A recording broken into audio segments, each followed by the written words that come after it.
Kamakailan lang ay usap-usapan sa social media ang pagka-burn ng platform ni Rendon Labrador dahil sa mga pambabatikos ni nito umano sa iilang mga social media influencer at mga artista.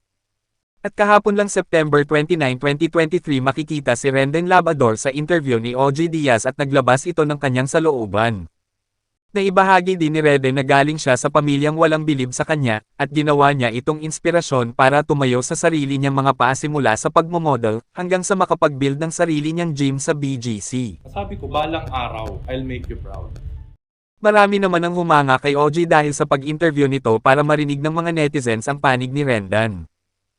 Oo, umiyak din ako. Ang kahinaan ko yung family ko eh. Ipinaliwanag na din ni Rendon kung bakit niya nagawa yun at yun ay opinyon niya lamang. Karamihan sa mga netizens naman ay humanga sa pahayag nito at umani ito ng maraming magagandang komento.